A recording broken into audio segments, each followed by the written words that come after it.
What's up, everybody? Welcome to Taproom Sports, a sports podcast unlike any other podcast around. That's right, because it's about two of the greatest things on this planet, and that is sports and beer. I'm your host, Jordan Stacks on Stacks on Stacks Lats. Joined as always by my man, Mr. Big Ballin' Ben Larson. What's going on tonight, Ben? Not much, man. Enjoying the weekend. 70-plus degree weather out here. Ooh. Fucking loving it. Absolutely loving it. Hell yeah, man. Hell yeah. Excited to be here, Ben. Excited to be here. Very big weekend in college sports, obviously. Huge.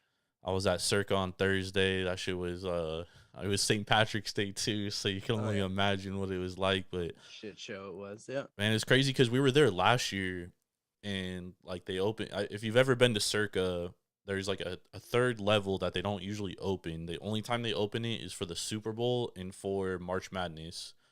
And they opened it up for March Madness last year, and it was like packed. But dude, Ben, it was like 3 times as packed this year. Damn. Yeah. Well, and reserved tables too, which was definitely a crazy thing to see this year. Which last year we just fucking walked up. I mean, COVID year, it doesn't really surprise me that not too many people were out there, but shit was off the hook last year. I'm sure it was this year too. Just little crazy. Yeah, not a little crazy. It was fun though, man. It was fun, especially because I was there watching the Memphis game. That was the first game I watched, and I was on Memphis, and like everybody in there was on Boise State. And there was like I don't know if there were a lot of Boise State fans because everybody was wearing green. So I mean, there really was no like fandom going on except for Zaga fans. But at the same time, it was like everybody was on Boise State, and I was like the lone guy there on Memphis. And every time Memphis would do something, I was like quiet. I was like, yes, because I didn't want to I didn't want to get my ass beat. Just start anything, yeah. You know what I mean? But it was fun, man. It was fun, dude. Always a fun time in Vegas. I'm telling you, if you've never been to Vegas for March Madness and you love sports, it's honestly it's fun. But I think conference championship weekend is even better because there's so many tournaments in town. Yeah. We were able to go. I mean, we were able to get tickets for like $20, dude. $25. Yeah, it was cheap. Beautiful. Yeah. It was awesome. But nonetheless, you have to come for March Madness one year. Everybody, if you like sports, dude, you have to do it. But yeah, man, other than that, how was your weekend, Ben? Good, man. Enjoyed the warm weather. Enjoyed no 3-day weekend this week though. No, it was not a 3-day weekend. Y'all. But it's all right. I getting back to the swing of things after taking those few days off to go out there and do our live show, which was a ton of fun. And yeah, man. Great weather here, great beer here. Got to relax and enjoy. What about you? Man, it's been pretty windy here. Thursday was really windy. Or was that Wednesday? I don't know. My days are all messed up. It was either Wednesday or Thursday was really windy, and then today was like outrageously windy. It feels like that movie Twister and shit, dude. It's been crazy, bro. If I lose power at any point, that is why. All right. Yep. Just want to let y'all know. Good California weather out here. 75, just perfect. All right. Damn straight. But we got to talk about some beer too, because we are being brought to you by Tavour. Go to Tavour.com, download the Tavour app, use promo code Taproom. Said this like a million times. I don't know why I'm still getting a little stuttering over it, but yeah. Go to Tavour.com, download the Tavour app, use promo code Taproom, get $10 off your first purchase of $25 or more. In a lot of cases, that's 2 free beers. So or a really nice beer. So it's definitely worth it. They've got a ton of great beers on there from all throughout the United States. So definitely use it. But Jordan and I love beer just as much as we love sports. So we wanted to incorporate those two together, just like we were sitting at a bar talking sports, drinking some good beers. So make sure you go out to your local tap rooms, go out to those breweries, get a few beers, support those brewers, and enjoy some great beer.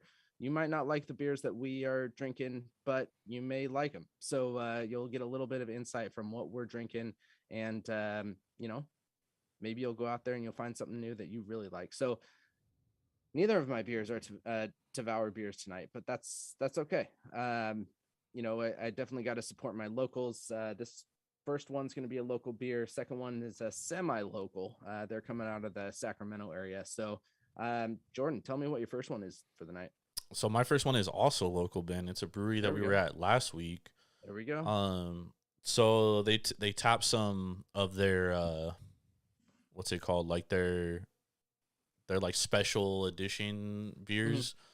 And I got a couple of them, but I'm gonna drink one of them tonight because they're 32 ounces, dude. So it's a little bit much, dude. Can only get them in crowlers. But this is the Witch Slayer Double IPA. It's their Monsoon Double IPA, which they basically brew throughout the season. It's one of their regulars, but this one they brew with tangerines. Okay. So 9%, pretty heavy, dude. So you got to be careful. But you know, for someone that likes IPAs and double IPAs like myself, it's definitely a nice take on an IPA because it's like got a unique flavor to it that you don't that you don't normally get from double IPAs and IPAs. So it's pretty unique, dude. I actually just started sipping on it. It's the first couple sips are delicious, dude. Very much looking forward to it, and it's a very fresh beer because it's like in a crowler too, which is even better. Straight from the tap. Hell yeah.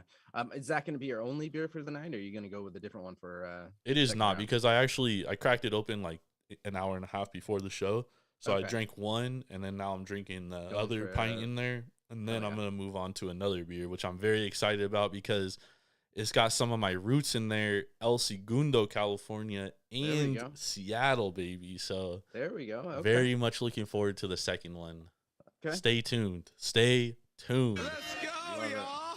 Hell yeah. All right, so my first beer is going to be from Altamont Beer Works, and Altamont is out of Livermore.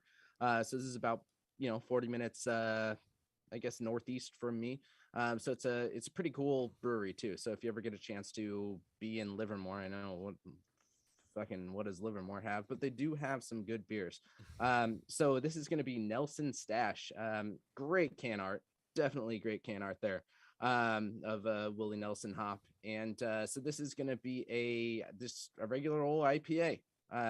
It's weird to get regular IPAs anymore, but this is going to be a regular IPA coming in at 6.2%.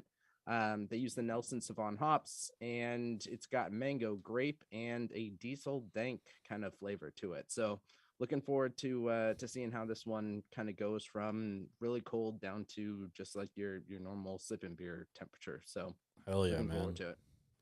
Very so much far, so good. Very much looking forward to that because Altamont is great. Like Livermore, like you said, fuck Livermore, man. Great. Yep. If you live in Livermore, I'm sorry, but it is what it is, dude. You guys are like the armpit of the bay. Anyways.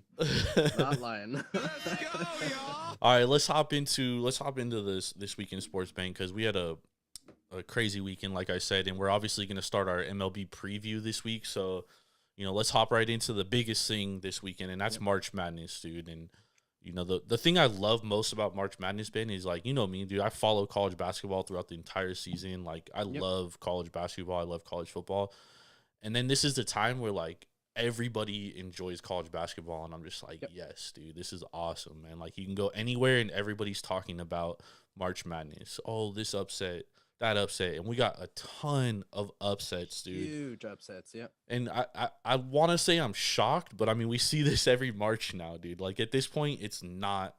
This seems shocking. More so than previous years, man. This definitely was. I mean, I felt last year was crazy. Oral Roberts made that Sweet 16 run, and I mean, it was true. It was a crazy. And Oregon State, dude, nobody had Oregon State going to the Sweet 16, and they ended up making a nice run to the Elite Eight. Yeah, I mean, other than the West, your 1 through 4 teams are, you at least have one, maybe two upsets per bracket, which is kind of a surprise for me. I definitely say that. I didn't think a couple of these teams were going to be, going at least as far through. So. Oh, no way. Not at all.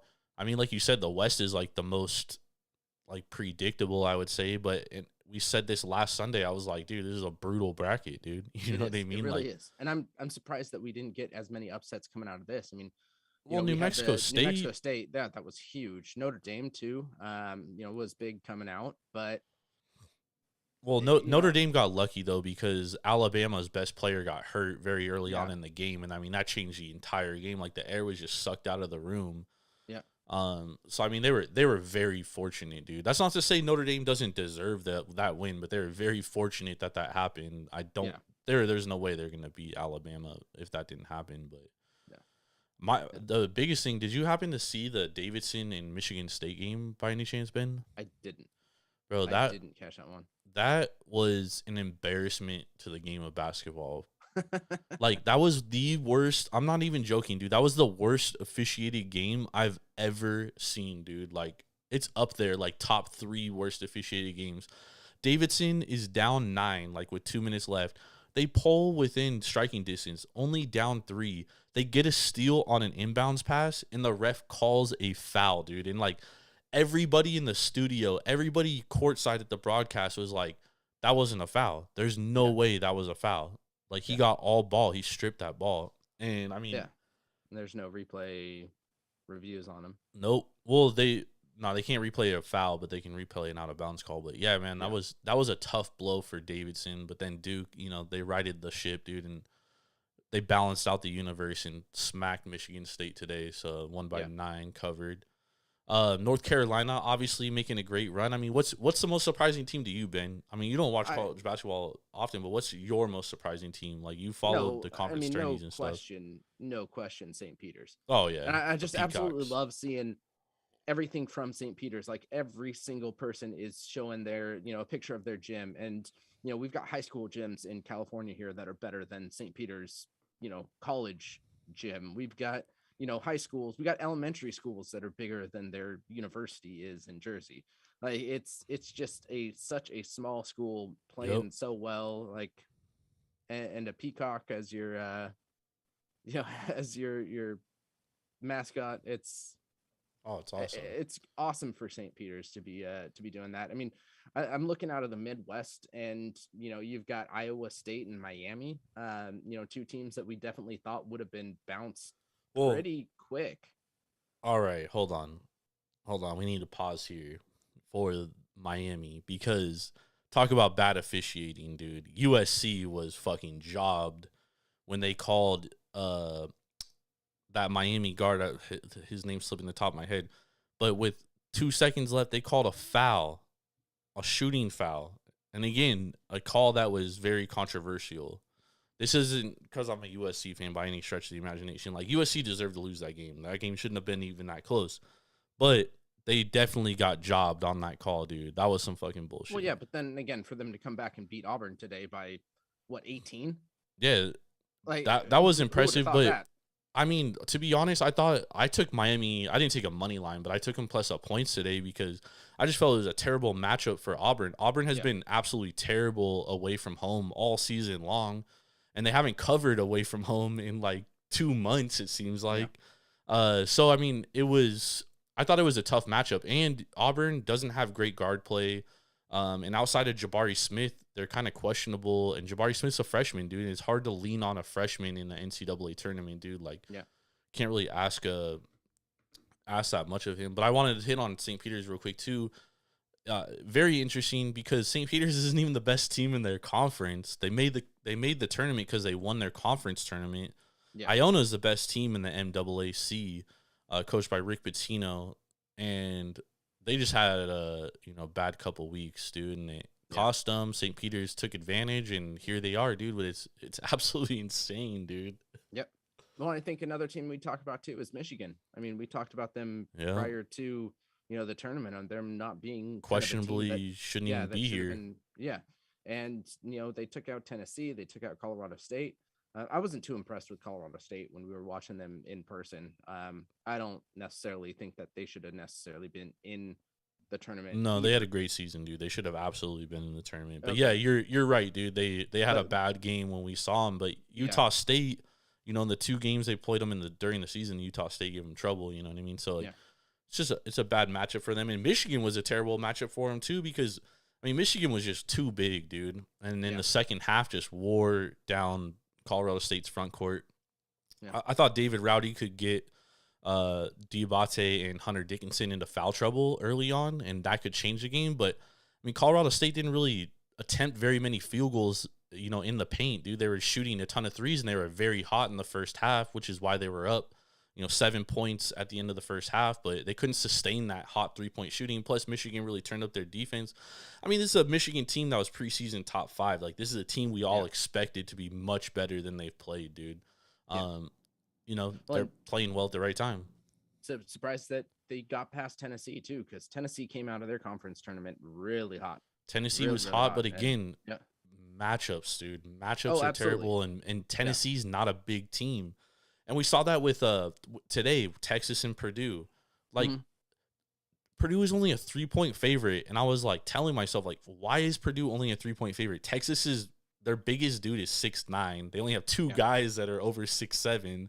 I mean, they're just gonna in a span of an entire 40-minute game. There's no way they're gonna like be able to defend Zach Edey, who's 7'6" or 7'4", 7'6". Like he's the tallest dude in the college without a doubt. And Travion Williams, who's 6'10", and not only is he a very skilled player, but he's one of the best passers out of a double team. And obviously, Texas is gonna have to double team him. They tried to play him one-on-one, and what did he do? He dropped over 20 points, 10 of 12 shooting. I mean, he couldn't be stopped. Yeah. It's crazy. North Carolina, great run, beating Baylor yesterday. Great. Yeah, yesterday. Dude, North Carolina is a scary team, man, because they're long, they're athletic, and now they're, like, playing well together. And that's a scary, scary team, dude.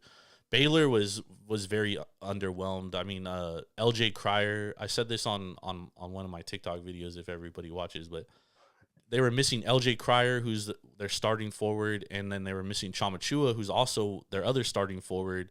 And not only is LJ Cryer like important for size depth, but he's also their best scorer. Yeah. So not having those 2 guys, I was like, dude, Baylor's just gonna get worn down by these bigs at the end of the day.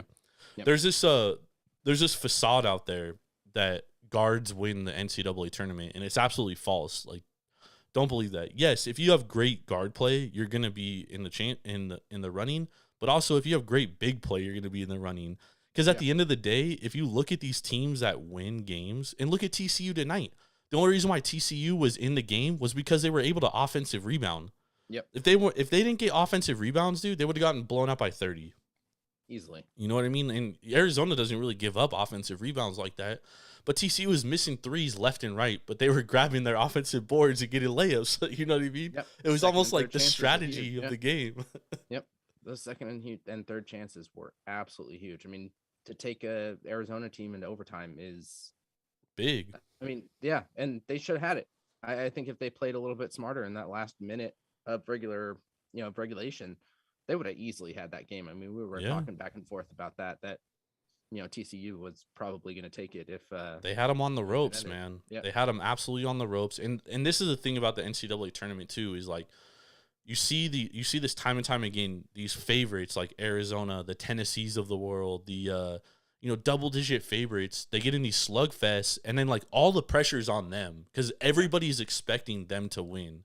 And you saw TCU, they were just playing like hard and playing free, and they were just playing hard. Like, and you could see Arizona, they were scared. They were not trying to turn the ball over. They're making bad passes, bad shot attempts.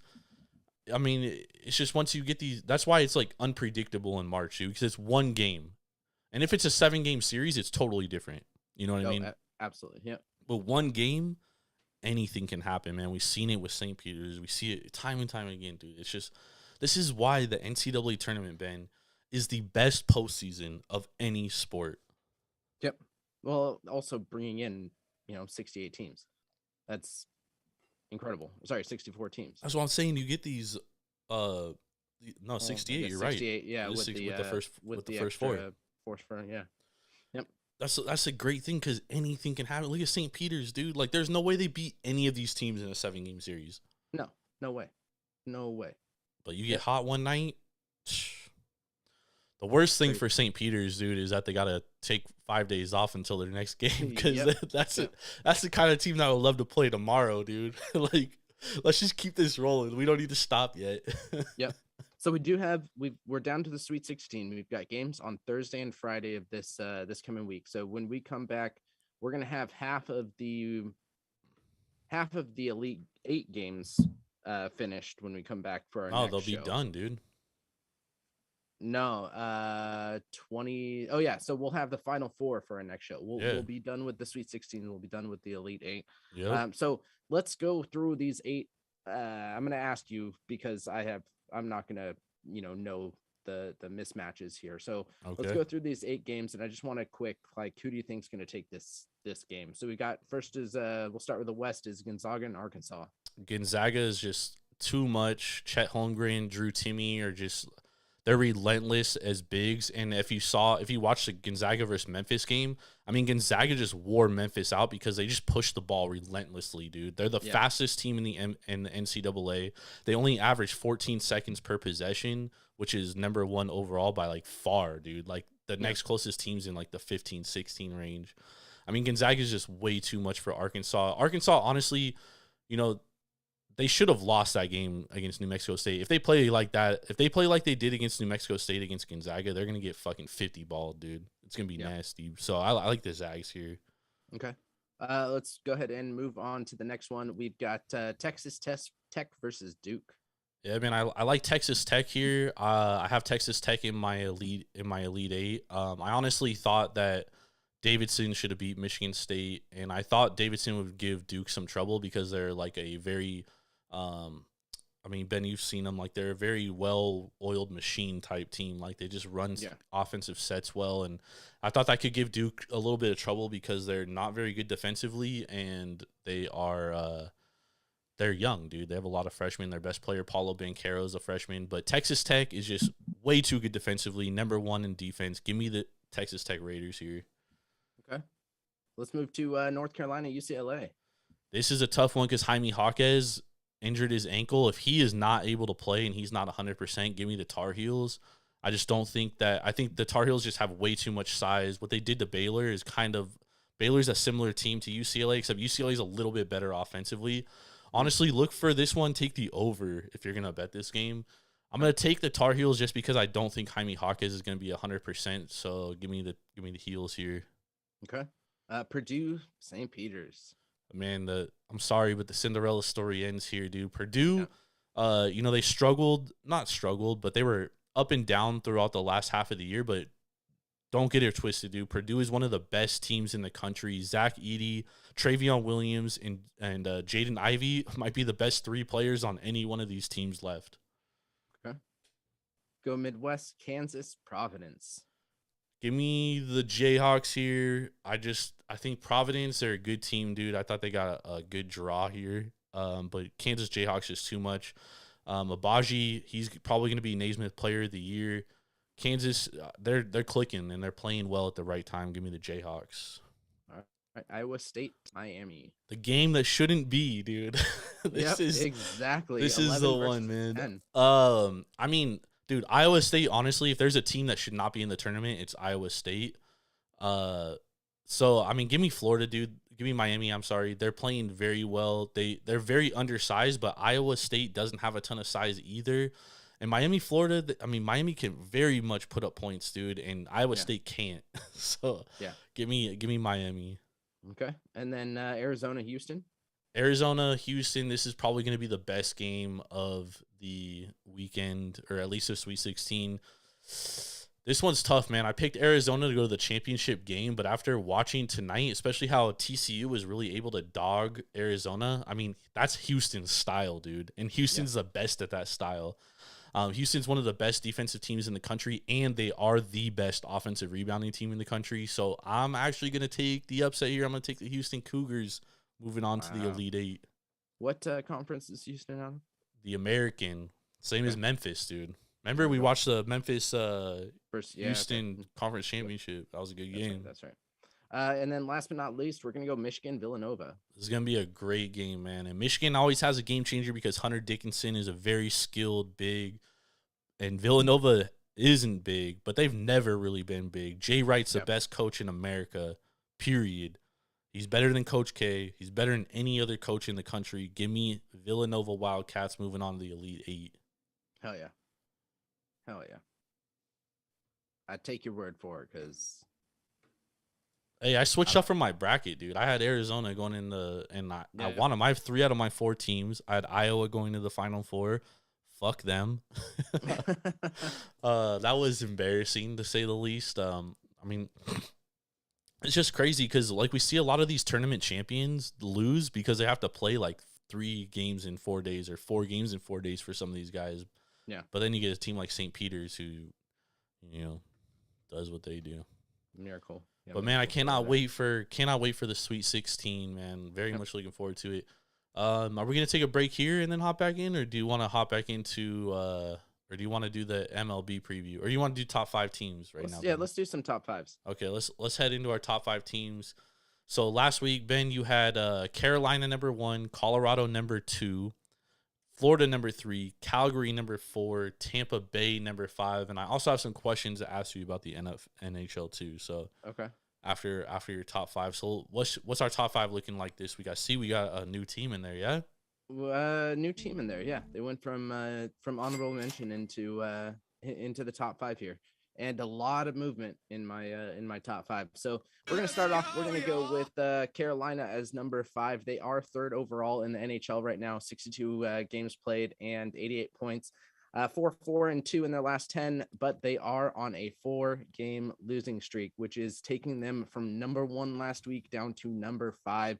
And a big part of that is because those games were Pittsburgh Penguins, the Washington Capitals, the New York Rangers, and the Toronto Maple Leafs. Those are 4 teams that are going to be in the playoff picture, and you cannot lose 4 straight to playoff teams like that. Outscored 13-7 over that losing streak, so that moves them from 1 to 5. Reminds me of the Bulls in NBA. Yep, absolutely. Going from number 5 to number 4 this week is going to be the Tampa Bay Lightning. They're 6th overall in the NHL, 61 games played and 84 points. So they do have a couple games in hand here, which is why they are moving up a little bit. They're 2-1 this week with wins over Seattle and Vancouver. And those are 2 teams that they should be beating. So that was a good sign there. Lost to the Rangers, which was definitely a little bit of a surprise there. 12 games at home left in the season, 9 games away, which is definitely a good sign for Tampa Bay, especially with their age. So Tampa Bay is definitely going to be kind of sticking around in this top 5 for me, coming up through, the last 20 games here, 21 games for Tampa Bay. So number 4 is hold on, Ben, real quick. There's only 21 games left, and the trade deadline hasn't even hit. Yeah, this weekend. This week is the trade deadline, and only 20 games left. Yep. Ooh. So yeah, it's going to be an interesting one. Definitely going to be an interesting one. All right. Down to the wire. Definitely down to the wire. Number 3, the new team on the list, moved from honorable mention up to number 3, is the New York Rangers. They are 4th overall in the NHL right now with 63 games played. So they are one of the teams with the most games played, only 19 left, but they have 85 points. Big wins this week, Anaheim, Tampa Bay, and Carolina. So huge wins. And again, teams that you should be beating if you're going to be a playoff team. And here we got Anaheim, which is a possibility of a Western Conference playoff team, Tampa Bay and Carolina, which are both going to be in it. Surprising loss to the Isles this week. Huge loss. But because they got that win over Tampa Bay, it puts them into spot 3 over Tampa Bay in number 4. And a big thing here is that you've got Gorgiev and Shesterkin just absolutely standing on their heads in goal. And that's a really good sign when you have 2 goaltenders going into the playoffs that are really hot. So if they can keep going, with their 19 games left with 2 hot goalies, this is going to be a team to watch. So that's going to be a big one. Number 2, I had this team at number 3 last week. So they moved up, and that's Florida. So they were 2-2 this week with wins over San Jose and Anaheim, teams that they should be beating. And they lost to LA and Las Vegas. So a little bit tough losses there. They should have probably won those games as well. But when you're on a 4-game road trip to go 2-2, it's not the end of the world there going 500. They do have a difficult schedule going through the rest of the way with 9 home games and 11 away. They were definitely front loaded a little bit in home games to start, but it's definitely a team to watch for. They're young. They have a good cohesiveness, which is going to be fun. And it was definitely great to see Jumbo Joe come back home to San Jose and get a huge ovation there. So definitely props to exactly. Props to San Jose fans still loving Jumbo. And number one overall, back into first, is going to be Colorado. They are first overall in the league for a reason.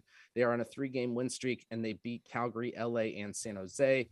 They outscored those 3 games 11-3. So they are winning very big. And they got home schedule of 11 home games and 9 away going through the remainder of the season. And these 20 games are pretty light. I think there's four games out of those 20 that are going to be kind of somewhat difficult for them to be playing.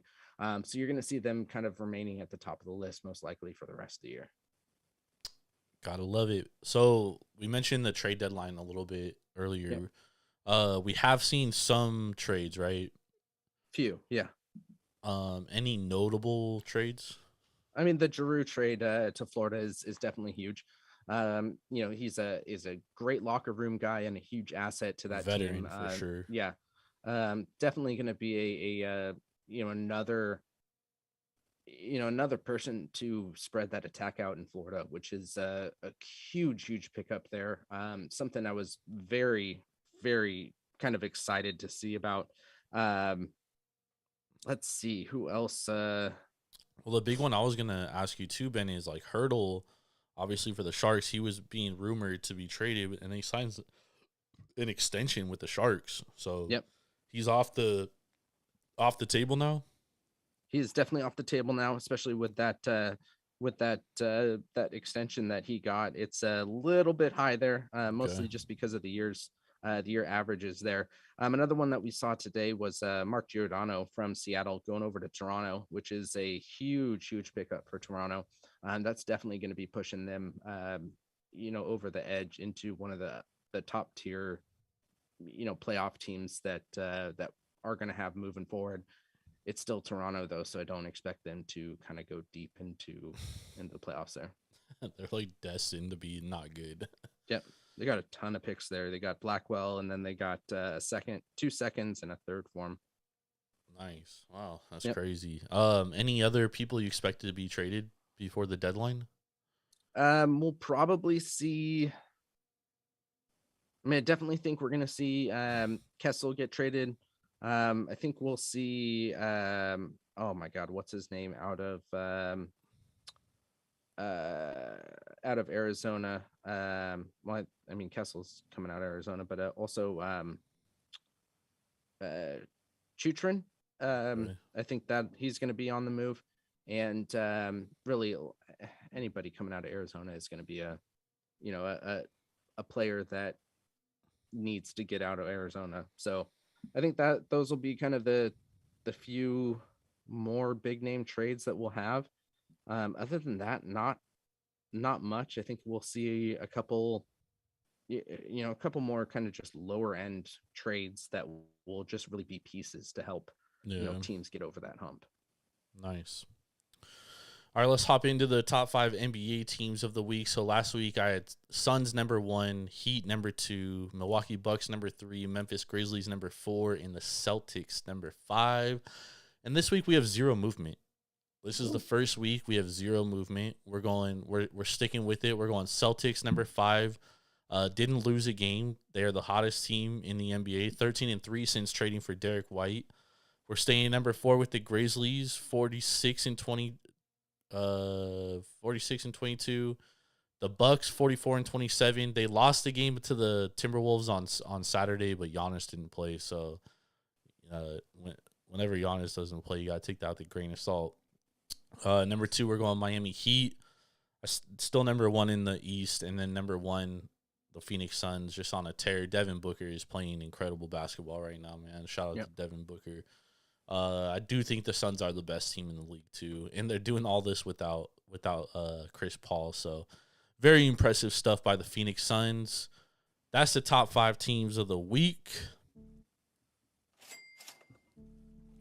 We're gonna take a break real quick, and then we'll hop back in here, and we're gonna preview over/under futures for the AL NL Central. We're starting a division a week, and then we're gonna move on to starting with Central this week. Gonna do East next week, West the following week, and then the season's going to start. Are y'all sir. ready? I am ready. So stay locked with us. We'll be right back.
All right, we're back.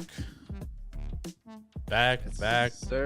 Yes, sir. Ready for beer number 2. That's right. So it is time to go back to the beer, and we are going to be going with our second beer. And it looks like both of us are pretty excited about this second beer. So Jordan, let's start off with yours. Shit, I haven't even poured mine yet, actually, but neither have I. But hey, I'll show the can. This is here we go. El Segundo Fremont Brewing Company. So El Segundo, California. My family is from El Segundo. So that's dope. And then obviously I lived in Seattle. Fremont Brewing Company is one of the biggest breweries in Seattle. Shout out to Seattle, Washington. I love you. Love you. Can't wait to get back inside of you. But nah, man, this is okay. This is a double IPA. It's the Montegundo, and I don't know much about it. It's 1,000 miles apart, yet connected by a major interstate. 2 breweries are situated near a gas company on the West Coast. Is this a predestined collab? Potentially. Or is this common ground a convenient stretch to align marketing so we have beers with complementary labels? Probably. So that's their saying on it, dude. So there we go. What percentage do you have on there? Only 7, dude. Okay. Well, I mean, that's like typical for an IPA. 7's pretty high for an IPA. Definitely is. I'd say that's pretty normal. Not a double. Like 6, 7, yeah. Yeah, I usually have it around 6. So it smells like the color is very golden. Ooh, how you want an IPA. Yeah. Nice little head there. The aroma is beautiful. Cannot wait to taste this one. I'm gonna take a sip right now. Enjoy that head. Has a beautiful IPA, baby. There we go. All right, so for my second beer of the night, I'm going with one that I kind of showed on our Instagram, but this is the second half of the the candy sours that I had. This is from Tilted Mash coming out of Elk Grove, California, so a little bit further up north, maybe 3 hours or so up north. And this is the Runts. So this is the Runts candy collaboration that they did. It's a banana, orange, strawberry, lime, and then the Runts candy mix. And I gotta say, I took a good sniff of it. It's got great color coming out for a sour. It's almost, I mean, it looks like that kind of passion. Hold that up one more time. Sorry, I wasn't looking at the screen. Oh yeah. And it's a thick boy here. So it looks like a Jamba Juice orange smoothie. Yep, exactly. Definitely looks like that kind of dull strawberry orange banana kind of juice that you get too. So, and it smells just like it. It smells absolutely incredible. Coming in at 7.8%. So it's a really, really high percentage for a sour. But you know, the first two that I drank the what was it? The Now and Later, or sorry, not the Now and Later, the Sour Patch Kids watermelon one. And then what was that second? What was that other one that I had? The it was another absolutely great candy. Oh my god. What was the one you did? I'm pulling it up right now. Was it one from the Warhead one? No, it was a candy sour? Oh, the Skittles one? The Skittles, yeah, the sour Skittles. Yeah, that was from them, right? Yeah, same group. Elk Grove, yeah. Yep, same group from Tilt and Mash. Same percentage at that 7.8. So really, really love those two, and looking forward to this one. And it smells absolutely incredible. So hell yeah, man. Just as good. Love it, dude. I love those sours, dude. And that one looks beautiful too, man. It's not bad. Not bad at all. Can't wait to hear about it. We'll be coming back to these at the end of the show. Yep. We'll be giving a rating out of 5. Stay tuned. Stay locked. Stay locked with us, and you definitely want to stay locked with us right now because we're talking MLB futures, and we're starting with the AL NL Central. Ben, you want to start with AL or you want to go NL first? Let's AL? Go with AL. Sure. All right, let's do AL first. You want to go highest to lowest or lowest to highest? Let's go lowest to highest. Lowest to highest. All right, so Kansas City, 75.5 games. I feel like, honestly, before we hop into these teams, Ben, I feel like looking at all these teams, 75.5 being the lowest, I feel like this is pretty high for... It is pretty high, but I was also a little surprised that when we're looking at this, like all of these teams are lower than what they were perceived as last year. You know, which is a surprise. It's like, where are these teams? Like, who's going to be winning these games? Well, I mean, the White Sox are obviously the favorite in this division, but absolutely, but they dropped down. I mean, you had Detroit drop down, Cleveland dropped down, Minnesota dropped down, Kansas City dropped down.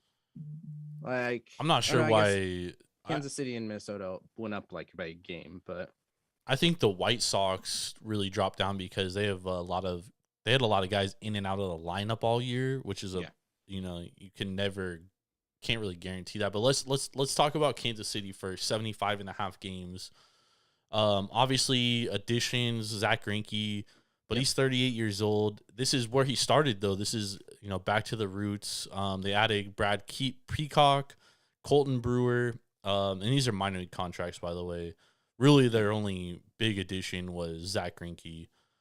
Yeah, and it's a team that is built of young players. Whit Myers, I think his name is, right, Ben? Mm-hmm. I don't even have their roster pulled up yet. I'm trying to do it, and I'm doing it off the top of my head. But Whit Myers is like one of the highest. He's like one of the top 3 prospects in in majors right now. He's their shortstop, right? Is he going to start the year as shortstop? He should, right? He should. That's what. What is his name? No, they don't Bobby even have Witt. Bobby Witt, that's his name. Bobby Witt. He may or may not start this. They don't have him on listed in here yet. Yeah. So we're gonna count him out. But obviously last year this team they won 74 games. So only thinking a game and a half better. You know, what's your thoughts on Kansas City here? I mean, I guess you got to take into account some of these teams got better, but. Yeah, I mean, I do think Kansas City got that game and a half better. Again, they're sitting at 75.5 here. Kansas City was really off and on last year. When they were on, they were good. When they were off, they were really bad. Which it was definitely a huge, you know, fluctuation between the top and the bottom of where they were playing. And I think Greinke, you know, yes, he's old, but when you look at what he was doing last year, I mean, he did have a 4.16 ERA, which was not great in his 30 appearances, but he still went 11-6. So, right. He's definitely a good addition to that pitching staff. And I think that's definitely going to help, push them to that game and a half better than, what they were last year. And I did see like a lot of kind of digression, probably with 3 of those other teams, from what we had last year. So with Kansas City, I'm going to go over that 75.5 here. This one's, I think it's going to be close. I mean, I think it's going to be like 76, 77. I'll put them at like 77. Yeah. I mean, this is the thing, dude, is like Cleveland right now, I think that they're going to trade off pieces, dude. I mean, there's already talks of them trading Ramirez, who's their best offensive player. And if that happens, I mean, like, who knows what's going to happen in this division? Well, I mean, not who knows, but Detroit obviously got better, right? Plus, they have Spencer Torkelson coming up. They got a lot of other pieces. They were better than anticipated last year. I'm going to go under 75.5 games here for Kansas City. I think they're definitely the worst team in this division. And for that reason, I just don't see them being a game and a half better. But however, like I said, with Cleveland, with the Guardians, like being in unknown territory, I think this could be interesting. I wouldn't play this by any stretch of the imagination if I was going to play one of these futures, but I'm going to take the under 75.5 here. Okay. I think Cleveland's going to be the worst team in this division. Yeah, but if Cleveland hangs on to Shane Bieber and so I still think I think they're going to regress, but I don't think they're going to be that much worse. Plus, Cleveland always surprise. There's just something about Cleveland, dude. Like they're like Oakland, dude. You're like, oh, they're going to suck this year, and then they fucking win 85 games. You know what I mean? Like, I don't know. What do you think about Minnesota, dude? Minnesota, I mean, I wasn't too impressed with Minnesota this year in this offseason. They signed Carlos Correa. Yeah, and that's pretty much it. And Carlos Correa has kind of his got the 3-year deal. He has that opt out for the second year at the end of the second year, which I have a feeling that he's probably going to kind of utilize that. I don't like what they did with that kind of the sign-in deal with Isaiah Kinnear, Khalifa. I think he was definitely a piece that they could add on. That was interesting. Sanchez, but they got Sonny Gray. They're going to be better pitching. They're going to be okay pitching. I just thought that they got rid of pieces that they didn't necessarily need, and I don't think the addition of Gary Sanchez or Gio Urshela is going to be anything for them. They're players from the Yankees, which is going to give them kind of a draw for the fans to come into the stadium, but I don't necessarily think that that's a big plus for them. So Correa is definitely the big deal here. And it's going to be interesting to see what he does with this team, because he's going to be, majority of this offense. And I don't see the offense being enough. And I don't see the pitching being enough to hang too high in this division. I'm going to go over here, and I think they did do some good additions. So, Dylan Bundy in that 2020 year, he was, a good, solid pitcher. He was one of the best pitchers in the league that year. Obviously, it was like a very small sample size. Last year, he was dog shit. Horrible. Last year was very horrible, but there's still a chance he could bounce back, and, they got him on cheap deals. So, anything's possible. He's playing for his next contract too. But I like the addition of Gio Urshela. I love the addition of Sonny Gray. I love the addition of Carlos Correa, obviously. I mean, Carlos Correa he was the best infielder there is. They still have Miguel Sano. I think we'll see how they still have Byron Buxton. I think this is a place that doesn't cheat, though. I think this is a very dangerous team, dude, and I think it's a very sneaky team. And I think it is a playoff caliber team. So I'm going over Minnesota 75.5. I do not think they're a playoff caliber team. You'll see, Ben. You'll see. Well, no, they're 76.5. So give them another game there. 75.5, Minnesota. Oh, I'm sorry. Sorry. I was looking at Cleveland. Cleveland 76.5. What do you think about this one? I think you already said that they're the worst. I think they're going to be the worst team in the division here.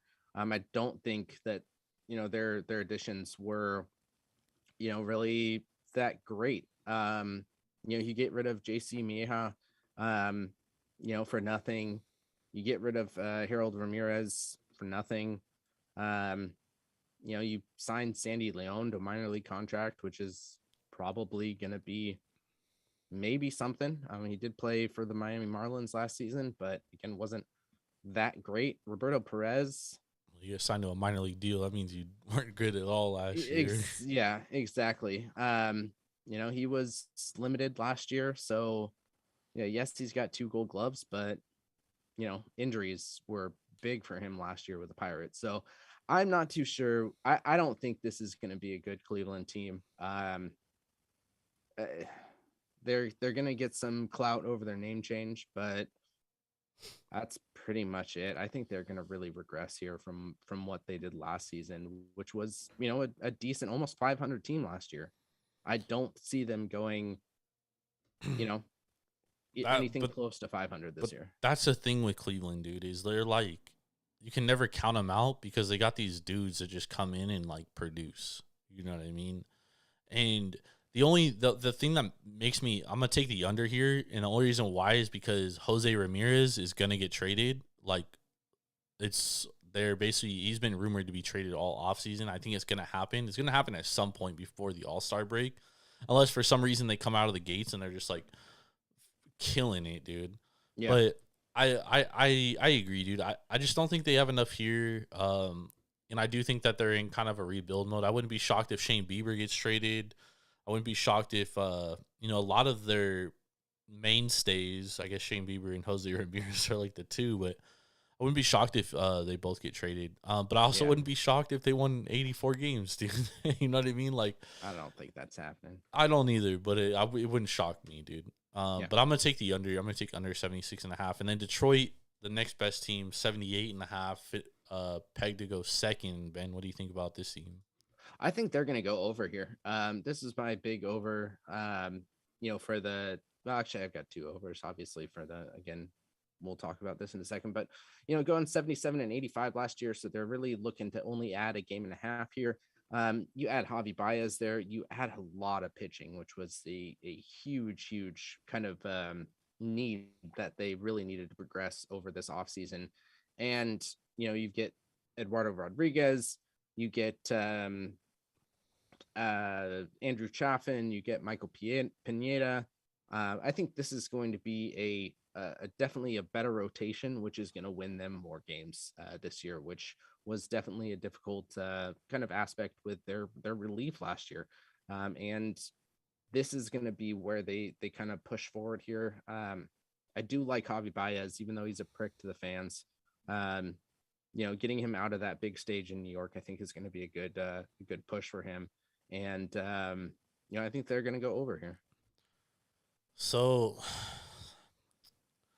I mean, a lot of what Detroit's going to do relies on like a guy like Spencer Torkelson coming up and doing what we think he's capable of doing. Very true. And I'm not sure when he's going to get called up. He's obviously going to get called up at some point in this season. I do think that Detroit definitely has the potential to make a playoff push here. Obviously, signing Javi Baez, I think that like automatically uplifts your team. Like, okay, we think this much of where we're at. Now we're gonna add a guy like this. But I think as far as their like pitching, like adding Andrew Chaffin in the bullpen is a solid addition. But I just think as far as starting pitchers, if Casey Mize doesn't take that next step to ace, which is like, he was drafted top 3 overall for a reason to be that ace. And we saw last year, Ben, to start the year, he was an ace. Yeah. But he tailed off. And if he can get to that, I mean, sky's the limit for Detroit, dude. True. I'm going to fuck, dude. a lot of their, I mean, Minnesota is a lot of questions too, but I think 75.5 is a little low for Minnesota. I think 78.5 is like right where Detroit can be. I could see them 80 plus games, and I can also see them winning 70 games, dude. Like, I just don't know. I'm gonna take the under here. I'm gonna be a little safe, but take the under. I think they're a year away. And I'm gonna take the under, but like I said, dude, they can definitely make a playoff push here. Okay. What do you think of the White Sox? I think the White Sox are going to go over. I'm a little surprised that they put that Vegas put them at what is game and a half under what they did last year. I think a big part of this is going to be just injuries and what they had to deal with last year with everybody going up and down the lineup. And that was a huge aspect of Chicago. And we've seen what these players can do individually and put them all together. And I think this White Sox team is going to be one of the, obviously I think they're going to be the best in the Central, but I think they're going to be one of the better teams in the AL. They have the capability to do really everything offensively and defensively. They added a few pieces that really are going to help them, on both sides of the ball. I love the Josh Harrison deal. I love the Joe Kelly deal. Kendall Graveman. Graveman, they got what in November, and that's going to push them again with a full season there. And really the injuries from last year were huge. Elroy and Jimenez and Lubob, having them for the full season, I think can really push this team over, and just hope that they don't get injured again. That's really going to be a push for Chicago, is just to stay healthy. No, I agree. I think that's the biggest thing, is staying healthy. And I think a lot of this I think this number is like manufactured to like already think some of these guys are going to get hurt, because I think this is hands down the best team in this division. Like, I don't even think it's close, which is why I'm going to go over. Like, I could see this team winning 100 games because of the division they play in. Yep. And I mean, I think adding relief pitching depth, I think they're going to move Michael Kopech into the starting rotation. I think that's why they brought in like a Joe Kelly and a Kendall Graveman. But that also adds depth, dude, because when you can go deep into your bullpen, night in and night out, like it saves arms in the long run. You know what I mean? So yeah, I like the White Sox over 91.5, man. I definitely think they're gonna. The only reason if they were to go under is because Keuchel stinks it up, and fucking Lance Lynn, who I thought he had a great year last year. I don't know if he can duplicate that. That's another reason why, Ben. But I do think that they're deep enough in their bullpen, and obviously ultra talented lineup, dude. Yeah, going over 91.5 here. Yep. All right, let's hop into the NL Central. Pittsburgh Pirates 64.5 games, Ben. What do you think about this one? Tough, man. This one is really tough. What was the worst over under, Pittsburgh or Oakland? Oakland. I think Oakland's 69.5, right? No, Oakland is 72. Ugh. Arizona is close with 65. Baltimore is the worst at 61.5. Man, I think Baltimore's gonna go over. We're gonna get into that next week, but yeah, I think they're gonna go over. But what do you think about the Pittsburgh Pirates here? See, again, I just find this really tough because they did add, but they're just a really shitty team. And again, this is just a question mark of what these guys are going to do. I mean, you get, Jose Quintana, who was good at one point. At one point, yep. Wasn't great last year. 0-3 in his 10 starts, 6.43 ERA and 29 outings. Not great. You added Yoshi Susugo, I think is how you pronounce it. Who I think is the biggest kind of push to this offseason for Pittsburgh. And can he produce is going to be, a really kind of big question for me. He definitely played well last year at his 268 and 25 RBIs, but with a full season, is he going to be able to play well in Pittsburgh? And that's my kind of big question for Susugo. Other than that, I mean, great. You've signed Vogelbach, Hembry. Yeah, I mean, they didn't really do Perez. much. I mean, this is a team trying to lose, dude. Yeah, they're just trying to hit the floor, and that's it. They're trying to rebuild. That's where they're at. And a big part of that is because they made that stupid ass Chris Archer trade, which fucking set them back like 2 years. I mean, that was awful, dude. I don't know why they did that, but I mean, hindsight's always 20/20, I guess. It's tough to just go under 64.5 because I mean, dude, that's such a low number, dude. Yeah.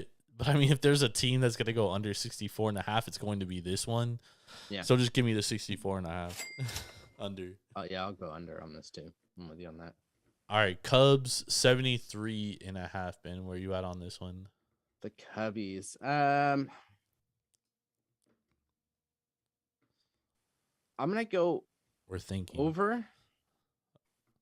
I think the Stroman addition is good. I think the Saya Suzuki addition is a huge question mark. How is he going to play in the MLV versus how he played in Japan? Stroman, I think, is a huge deal that they got there. They got a bunch of young guys coming up. You add Frazier, you add Jan Gomes. So I'm gonna go over here. A lot of questions. Picking up Wade Miley off of waivers, I think, was huge. Oh yeah, it's I mean, this is obviously a team that's like kind of rebuilding, kind of resetting a little bit. Yep.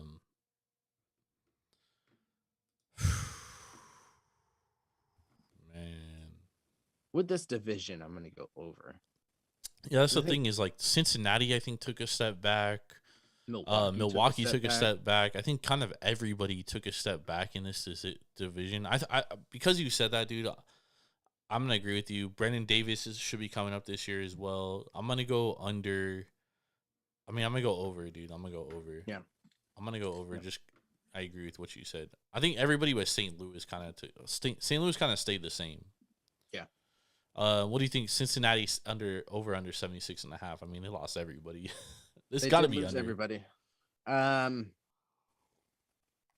are they going to be 7 games under from where they were last year? Yes, dude. They lost everybody. Winkler. Really, the only guy they're bringing back that was Votto in India. Yeah, they got Mike Minor. He wasn't great last year. They lost Castellanos. They lost everybody, dog. Yeah. They literally lost. They lost a ton. Suarez, Winkler, Justin Dunn, Farley. A lot of minor leaguers too.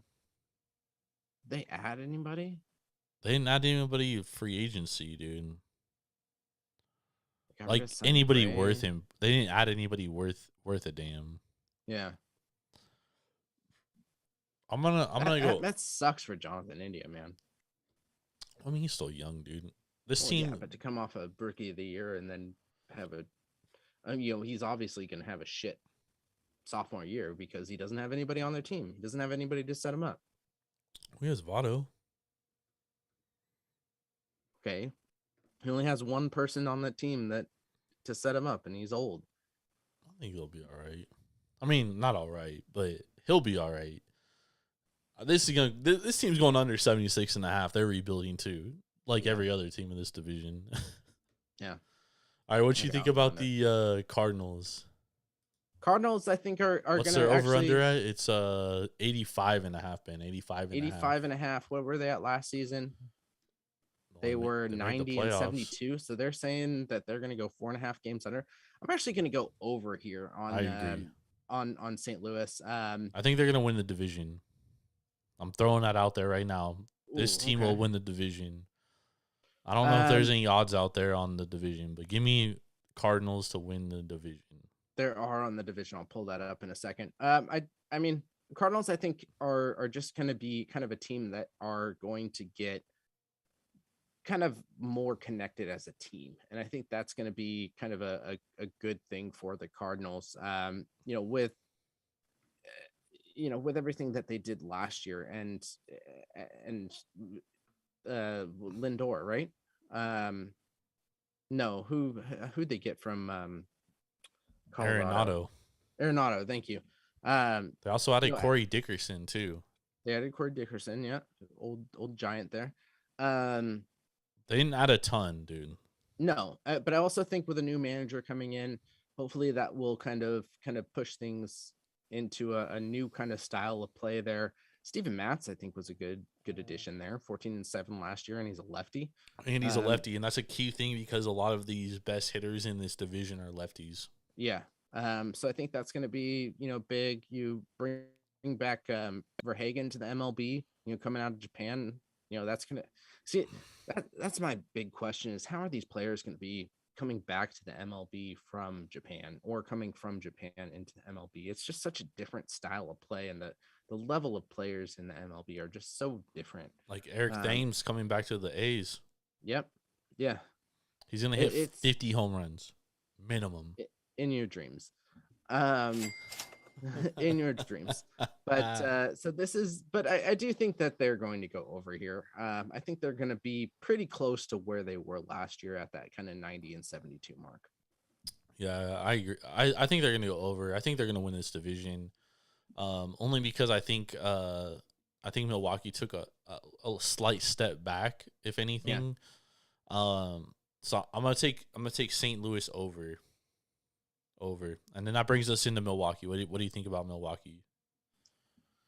I mean, they're pushing well under from what they were at last year. Last year they were 95-67. Vegas has them at 88.5 games here. They didn't lose a ton. They didn't. And I do like what they did, like in the off season. They didn't add anybody great, but they added a lot of pieces, which I think is something that is going to, to push them in that kind of that depth category. I love McCutchen. He's such a good player. I mean, he's a average player. They add Hunter Renfroe too from the Red Sox. But McCutchen's clubhouse additions is going to be absolutely huge to this. Yeah, but I mean, like he's what, 50 now? Pretty much. He's like again, 35, but I mean, how much can you really rely on him to produce, dude? Obviously, he's going to produce more than Jackie Bradley Jr. I mean, that dude sucked. Yeah, no, but just in the clubhouse, like he is going to be somebody who's going to boost the morale in that clubhouse. He's going to be able to push the young guys into a higher playing level because of, his mentality and his knowledge of the game. And I think that's where the Andrew McCutchen signing is such a big push for this team. I do agree with you. I like Renfroe. Again, not a player that's gonna, light the world on fire, but he's a average player. Well, he blasted balls last year in the playoffs. Remember that shit? Oh, absolutely. He can hit. 259 average is right where I think he is. He's around. Is he going to hit 31 homers again this year? Probably not. No, probably not. You have that short porch in right for Boston, which I think he, excelled in. Is he going to get another, 96 RBI season? Probably not, but he's a good addition to this team. So I think they need to do something big, because what they have with their superstars are just aging. And I don't think that's where the Brewers are really going to excel. Their pitching is still good. So I think the interesting thing about the Brewers is like a guy like Christian Yelich, dude, because in the 2020 season, like we gave him the benefit of the doubt. It was like, okay, that was a shortened season. It was a weird year. Like he's going to bounce back. But then last year, he wasn't really that great. He had moments, dude, for sure. Yeah. And he hit better in the second half of the year than he did in the first half of the year. True. But I mean, he's still like, even in the second half of the year, like he wasn't great. Like he was good. He only hit 9 home runs all of last year. Like, This is a former MVP, and if he doesn't bounce back, like this could spell trouble for this team, dude. You know what I mean? Yep. I do like the addition to the trade they made of Willie Adames last year. I think that was huge, but I mean, if he doesn't bounce back, I mean, this is a team that is really relying on them to be the same team as last year, and I think it was Joe Torre that always said, "You never stay the same. You either get better or you get worse as a team." And he was speaking of like building a team, constructing a team. Yeah. So because of that, I do think they're going to go over. I think them and the Cardinals are going to make the playoffs, but I do think the Cardinals are going to win this division, man. Yeah, I can see that happening. Can definitely see that happening. But I mean, I can also see Milwaukee. I 100% agree. I think Milwaukee and St. Louis, I think are both going to be making the playoffs here. But again, it's a flip flop. But this is going to be a close division between Milwaukee and St. Louis. Yeah. Absolutely. I mean, I think it's over under is telling you like, it's going to be within 2.5 games, 3 games. And that's where I was going to say it was going to be 2 games. Is going to be the difference here within the season. I don't think Milwaukee is going to drop 7 games. Yeah, I don't see that. I think they're going to stay pat and, maybe drop to 92, be 92 and 70. Yeah. But I don't see them going that far down as what Vegas has them as. I agree. Agreed. All right, let's hop into some NFL news of the week, Ben. DeShaun Watson. Your boy, DeShaun Watson. My boy. Oh, yeah? DeShaun Watson. There you go. I mean, he's a great quarterback, man. Great they quarterback. Gave up a lot. Yeah, I don't know what Cleveland's doing, man. Why? What do you mean? Why? Because just the way that they did it. I think adding Watson is a huge, huge upgrade over Baker. No fucking questions asked. So what are you saying then? I just don't understand how their upper management is working right now. Why? I mean, yes, because they say, we're not going to go with Baker. Baker requests a trade. We're going to deny Baker's trade. We're not getting Watson. We're getting Watson. Well, that was because Watson told them you're out. Like, I'm not going to go to you. Literally, when Eddie and I recorded APR, the news came out that DeShaun Watson was going to Atlanta. And then the next morning, it was like DeShaun Watson to Cleveland. And the whole reason why is because Cleveland offered him guaranteed money. Like, oh, absolutely. And a first year salary of $1 million. Yeah. Because they pretty much know the NFL is going to suspend him.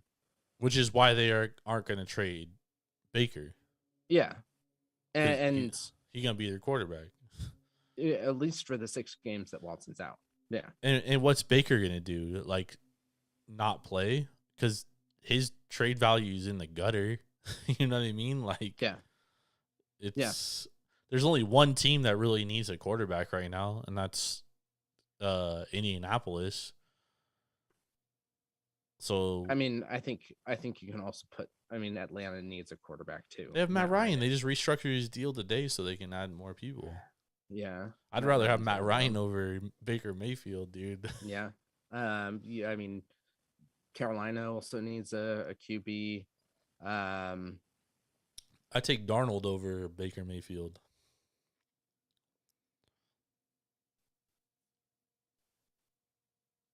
Crickets. There's no cricket, dude. Baker sucks. He's not good. I do not know about that. What do you mean you don't know? Oh, you watched him play. I'd put Baker over Darnold. I mean, dude, the thing with that though is like Darnold can make a lot more plays. Need a QB. I'd say the Eagles need a QB. I'd say the Giants need a QB. They're not gonna move off Hurts for Baker, dude. I'd say you have to put it in. You have to put it in context to like where that team is at. Like, it makes 0 sense for them to move off Hurts for Baker. It makes 0 sense for the Panthers. Like, where is Baker a significant upgrade to what that team has? And the only thing you can say is Indy, dude. Because you gotta understand that team has to give up draft compensation. No, not over Kirk Cousins. They're paying Kirk Cousins too much. What are they gonna do with Cousins? It's true. true. They can't trade Cousins to Cleveland because they're paying fucking DeShaun Watson. Seattle. Yeah, but I mean, Seattle's trying to tank, dude. Seattle tanking, dog. I actually can kind of see Seattle taking Jimmy G. Nah, Seattle's gonna draft the best quarterback available. His name is Malik Willis, and they'll be okay. Not LSU's Pinkman. Who? Not LSU. Who's the other QB coming up? Pinkerton. The Pickett from Pitt. Pickett, nah, yeah. he's nah. No. Willis is much better than Pickett. You got Willis, Pickett, Corral, Carson Strong, who I like, but he had a bad Senior Bowl showing, so he's gonna fall a little bit. Someone's gonna get a steal with him. But honestly, I think with all these teams like trading and stuff, I think it shows you like the general consensus of the quarterbacks coming out of the draft. But the fact that Seattle moved on, I think Seattle they're looking forward to next year's quarterback draft with like Bryce Young and CJ Stroud, or they're just like, okay, we like Malik Willis here and we're willing to trade up to get him. Because I definitely think Malik Willis, and I think we've seen enough from the combine and stuff. And this isn't like my own personal opinion. Like this is like scouts that I've read and heard. Malik Willis is definitely the best talented quarterback in this draft. Like hands down. Like when it comes to physical attributes and skill, it's Malik Willis. Because you got to remember, Pickett has small hands, 8.5-inch hands. And, I joke around about Daniel Jones all the time, Ben, having small hands. But, dude, he fumbles the ball a lot, dude. And you can't turn the ball over in the NFL. If you turn the ball over, it's a major concern for every team. Unless you're Patrick Mahomes and can throw fucking 80-yard bombs, too. Yeah. Then you can give and take with a couple of turnovers here and there. So I think for Seattle, like I don't see any need for them to go and get Baker Mayfield at all. That's why Mayfield's in a tough. Jimmy G, but man, they ain't gonna trade within the division. I mean, Niners know what trash Jimmy G is. So I also don't think the Niners are sold on Trey Lance, or else Jimmy G would have already been traded because their whatchamacallit, their leverage is out the window now because. Like I think they kind of got fucked with the leverage when, when Russell Wilson was traded. Well, yeah, but that was a big shock, yeah. But that takes away from, and then you've seen Trubisky get signed by Pittsburgh. You see DeShaun Watson get traded. I mean, the leverage is out the window. But I mean, if they felt that Trey Lance was their guy, they would have already traded Jimmy G by now, in my opinion. Yeah, or they're looking for too much for Jimmy G. I mean, same thing, but that. Like I said, the leverage, they're overvaluing him, which means they probably value him more than they do their quarterback they project to start next year. I think still think we'll see. I think we'll see Trey Lance at some point. I don't think he's going to start the year at quarterback, though. Do you agree with that? No. I think he's starting the year at quarterback. Man, you're crazy. All right. All right, let's hop into our best bets of the week, Ben. Best bet. Crazy. Best bet time, baby. 2-0 crazy. 2-0 crazy. You went 2-0 last week. That's what I'm saying. You went 2-0 last week. Avs over Kings plus Panthers over Sharks. Parlay, money, chicken dinner. And then you had Arizona, Montreal over 6. That was also a winner. It was a 9-point game, yep. Love to see it. Ben, what's your 2 best bets of this week? All right, we're going to do the same thing. We're going to do a parlay, and we are going to do a over-under here. We'll start with the over-under here. We're going to go with under 6 for the Tampa Bay and Carolina game. 2 great teams with really 4 great goalies. You look at even their backups, so it doesn't matter who's going to start in this game, whether it's Andre Vasilevskiy or Brian Elliott for the Lightning, or Frederick Anderson or Antti Ranta for the Hurricanes. All 4 of these are sub 2.5 goals a game. Yes, these 2 teams do score a lot of goals, but with good goalies come low scores. So we're going to go under 6 for that Tampa Bay Carolina game. We are also going to take a parlay because parlays mean Money. So, and these are also Tuesday games here. There are a lot of games for that Monday slate, and there's 4 games, but I didn't necessarily like anything that was really there. So first game is we are going to go with the Rangers over the Devils. We talked about how the Rangers goaltending is absolutely on point with Shesterkin and Gorgiev. So either of these two goalies that get the start right now are really going to be kind of pushing the W here. A big part of that is New Jersey just lets a lot of goals in. They're almost averaging 3.6 goals per game, which is way too much. So we're going to go with New York Rangers over the New Jersey Devils, and we are also going to go with the Flames over the Sharks. Flames are just hot. I love my Sharks to death, but this is not a year. This is a 500 team, which is exactly where they're at, 27-8. And the Flames are really just kind of pushing things right now. Markstrom is playing on cloud 9 here, 2 goals, 2.1 goals per game.